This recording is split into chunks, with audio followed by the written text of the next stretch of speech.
Okay, right. Speaking of that, I want to get to Congressman Rob Witman is with us. Congressman Witman, Republican congressman from the 1st District of Virginia. That's the Central Virginia area. Congressman also is the ranking member on the Sea Power Readiness Committee. Rob, we're in New Hampshire. Great to have you with us. John, it's great to be with you. Glad to have you there in New Hampshire, keeping up with all the excitement. So. Okay, we got a big rally. We have a big rally also coming up today, and in New Hampshire, a lot of people here. Rob, tell me what's going on now. What's the mood of the Republicans in Congress after impeachment? Are you guys going to be able to work together with Pelosi to get things done? What do you think? Well, John, after the impeachment, I still think that there is a somewhat of a pall that hangs over the Congress because there's such division there. The problem is, that could get in the way of getting things done. It shouldn't. We have to get things done. There are things that are critical that this nation expects us to get done, and so I think you have to put that aside. I think it's going to be a challenge to put it aside because there's so many hard feelings that have been developed through these hearings, and then to expect that all of that's immediately going to go away, I don't think is realistic. But I think it's going to take an extraordinary amount of effort on both sides to say, let's get the work of the nation done. And there's a lot of things yet to be done. I mean, there's a bipartisan bill there on prescription drug reform to try to bring down the cost of prescription drugs. Again, a bipartisan bill. The bill that the Speaker brought up on the floor was a partisan bill. I think that there's great opportunity there, if the Speaker so desires, to bring up some bipartisan bills and get those things passed.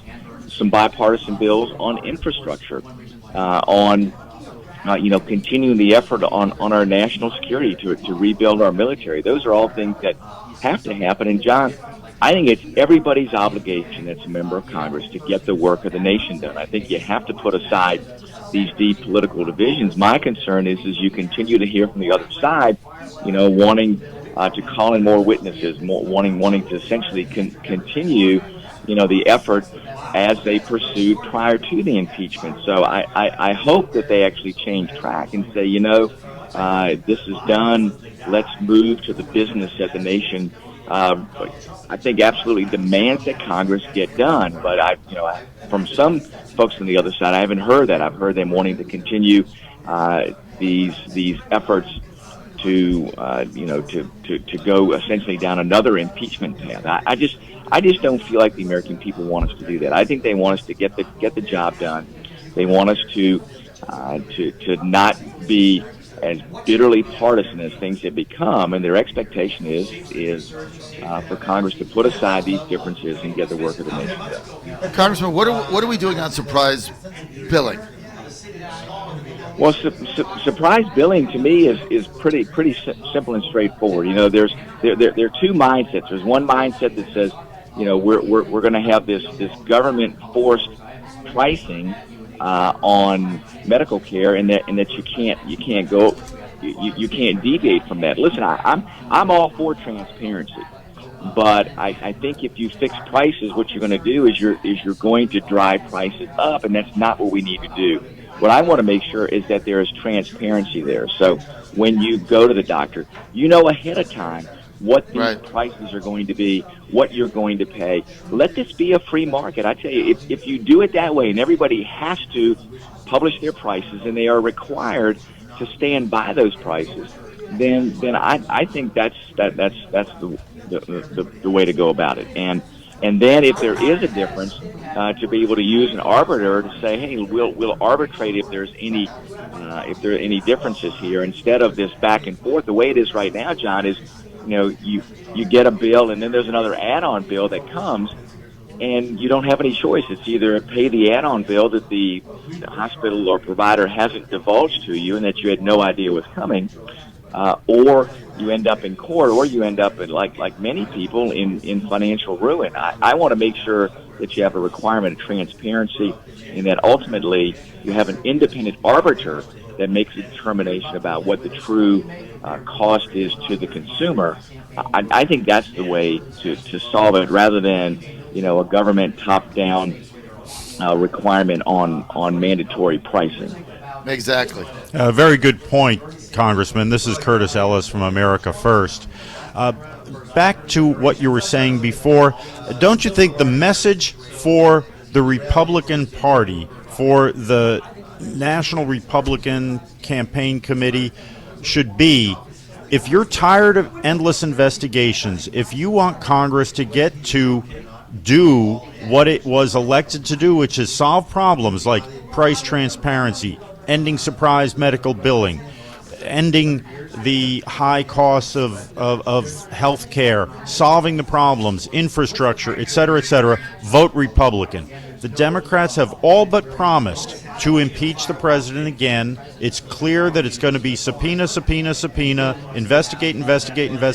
They've got an itch that they just can't scratch enough. And the only way to end it and get Congress back to doing the business of the people is to vote Republican in November. Do you agree? Curtis, I do. I think we have a clear message to say, here's the contrast between the two parties. Investigate, as you said, subpoena, and not doing the important work that I think people look at on a daily basis and say, hey, here are the things that I'm dealing with. What are you going to do to fix that? Whether it's the cost of prescription drugs, the cost of medical care, making sure we're securing this nation, making sure that we have a border and an immigration system that works. People want those things, and that's what they expect Congress to do. They don't expect these infinite investigations that really don't result in anything but stirring the pot and not getting us where we need to be. I think there's a clear delineation. And Curtis, another thing we have to do is we can't, as Republicans, just say, hey, we're not the Democrats. We're not going to continue this path of investigations and subpoenas. We have to put also out there our ideas about how do we fix the medical system? How do we bring down costs? How do we fix the immigration system? Because, listen, previously when we were in power, and it's a justifiable criticism. When we were in power before, we had a chance to fix the immigration system, and we didn't do it. We have to do it. We've got some great ideas out there, and I believe that we can accomplish that given the opportunity to do that. And I think the American people will look at that and see, yes, these ideas can work. Give them the chance to put it in place to actually put these policies into reality. Legislate, not investigate. Yeah, that'll be a change. I've got a text here from Jeremy in Chesapeake. He says, ask the congressman, will the surprise billing bill that you guys passed cover people that are already in financial ruin because of surprise billing? What are you going to do about that? That's a great question about what do you do with existing cases where people are battling, as I spoke about, literally for their financial lives in these bills that were surprises to them. We have to address that. It is not directly addressed in this piece of legislation. Remember, the piece of legislation that has passed, has a number of other hoops that it has to jump through. It has to go through the Senate and then obviously get over to the president. So we do have some additional opportunities to add on to that. What do you do with folks that are in existing issues with their surprise medical bills? So we still have some work to do on that. It doesn't fully cover what I believe needs to be covered for not only surprise billing that would happen in the future, that is to prevent it, but also what are we doing for folks that are currently in the middle of dealing with the financial crisis that the surprise medical bills bring upon them. No, exactly. I think, look, this is a battle that is affecting a lot of people that get these bills in the mail. We've talked about this before. Then they get their pay garnished. Then they get they get a judgment. It goes on their record, destroys their credit. They didn't do anything wrong. So to me, this has got to be a top priority to get fixed. Congressman, when you heard the President's State of the Union speech last week, it was about 6 days ago, and then your speaker tore a speech up there in that spectacle that was choreographed, and you were there. What did you think of that, sir? Well, listen, I thought the president's speech was the best he's given.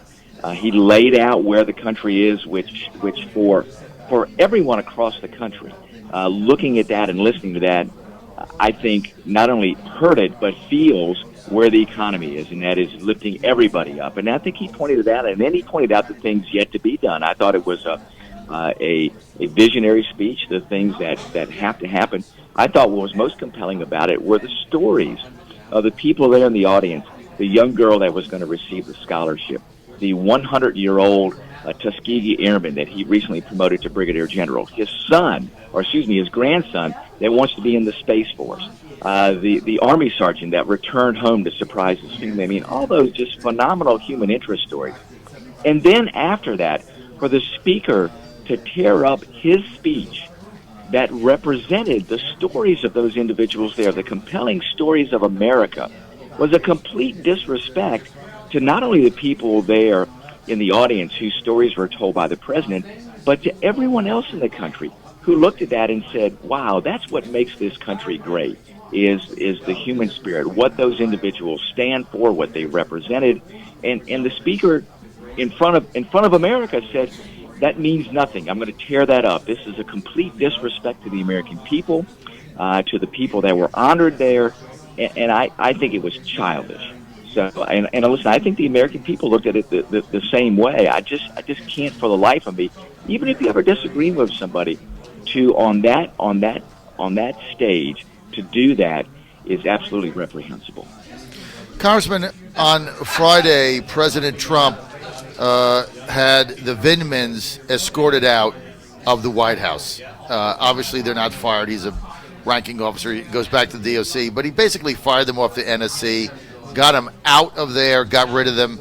Then he fired Gordon Solomon, who he was a political appointee, gave $1 million to his organization. What did you think of that? Well, listen, those are appointed positions, and they serve at the pleasure of the president. And the president's looking at, how does he create an atmosphere there where people are going to get the work done and not, be looking at every turn to essentially go around the president. The president does have the right to have people around him that are going to work with him, that are going to support him, and work in his best interest. I mean, every other president does that. This president has a right, just like every other president, to do that. So that's the action that I think that he took. And listen, there's a lot of other elements of things that the president, I think, within these organizations and government needs to look at and determine, are things going the way that they need to within those agencies, within those bureaucracies. I mean, we've seen a lot of that out there. And listen, I want to make sure that everybody's doing the right thing, but I also believe, too, the president has a right to have people within his administration work on his behalf. And when he doesn't, that's why these are serve-at-the-will positions. He has the full right to say, sorry, you're not doing what I believe is in the best interest of our efforts and the things that we want to accomplish. Move along. How does he keep Colonel Witman in the position? And I know he's got a lot of criticism. Biden had everybody stand up at the debate and clap for him. How do you keep somebody on your NSC staff that disagreed with your policy, rather than go to you and talk about it or go through the channels? He leaks it, then he testifies. How do you possibly have somebody like that on your security staff? Like, how does that work? Well, that's it, and I think it's a situation where you have to obviously encourage people to express whatever their differences are there, but to let them know if your differences get in the way of you doing the job on the NSC, then it's up to you to say, hey, sorry, this isn't working out, Mr. President, I need to move on. Or the president and the people around him need to be able to identify those individuals and where those differences are irreconcilable and say, sorry, it's not working out, move on. I think you have to be very active in doing those things and determining, is there a level of discontent here that keeps that individual from working with the president on behalf of the nation? Congressman Rob Witman with us, Republican, 1st District, Central Virginia, ranking member, Sea Power Readiness Committee. Congressman, you mentioned the fact that the health care is going to be an issue. Health care, right? And so far the Republicans have no real plan going into 2020 for health care. I've got a couple people with me here in our studio in Manchester. I've got a couple people. Alfredo Ortez is with us. He's the president and CEO of the Job Creators Network. Elaine Parker's with us. She's Chief Communications Officer. They have a program called Healthcare for You. You can find it on healthcareforyou.com. Elaine, we want to get this into the Republican platform. We want to be able to take your program and get it to congresspeople. I know, Alfredo, you had a presentation to the Republican Governors Association. They were pretty excited about it. How do we get this into the 2020 campaign? Go ahead. Hi, Congressman. This is Elaine Parker with the Job Creators Network. Just wanted to give you a little background on Healthcare for You. The plan is rooted in very sophisticated market research, discrete choice modeling. It's not just surveys or polls. And it takes the inputs of 25,000 American voters. These are Democrats, independents, and Republicans who all say they're tired of this one-size-fits-all with Obamacare. They want personalized health care. They want to restore that doctor-patient relationship that's been destroyed under Obamacare. They want to get bureaucrats and politicians out of the exam room, out of making their health care decisions. And they want choice and competition so that they can afford their health care plans. And our framework, which is on healthcareforyou.com, lays out 7 elements which actually restores the regulatory power back to the states, removes those regulations that requires the one-size-fits-all, and allows these states to actually create a healthy insurance market where if you want a Cadillac plan or a catastrophic plan, it would be available. And we've had tremendous reception to the plan from influencers like Newt Gingrich, John Goodman, and former HHS Secretary Tom Price, Steve Forbes.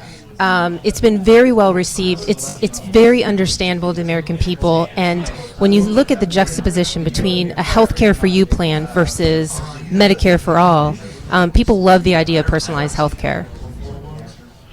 No, listen, I agree. I think those things are critically important for people to have choice to construct how they manage their own risk within their own budgets. I think that's what they had before, and now it's a government-dictated plan that in most situations don't fit people's needs. I know I'm a member of the Republican Study Committee. We also have a plan out. I'd love to be able to take the elements of your plan. Ours is always, as you know, able to be amended. So I'd love to be able to get a hold of your plan and see what we can do to incorporate, more of those elements of choice in constructing your insurance, based on your own family's needs. Congressman, a lot of the elements in the Republican Study Committee's plan are very similar to ours. There's a ton of overlap and agreement, and I believe it's for the first time as conservatives, we're all holding hands on this one and super excited. Yeah, I agree. Just as you have done so much in getting a lot of great information to put together your plan on the Republican Study Committee, we did the same, reached out to many, many folks out there to try to come up with a compilation of what we all thought were great ideas. Now, what you'll find is people aren't 100% behind everything in the plan, but most everything in the plan, I think, gets to all Republicans' concerns about what we need to do, which means we've got a great place to start from, where we have, the vast majority of members agreeing, which is not where we've been in the past. So I agree with you. That's the starting point for us to put together, all our plans on how to fix health care to make sure we're meeting people's needs and making it affordable. All right, Congressman, we're going to get to your office and show you this plan because I think it's something you're going to be excited about. It's got a lot of fabulous elements in it. Grassroots went from the bottom up rather top down. But we're out of time for this segment. Congressman Rob Witman, Republican 1st District in Virginia. That's the Central Virginia area. Congressman, we're live in New Hampshire. Thanks for being with us today.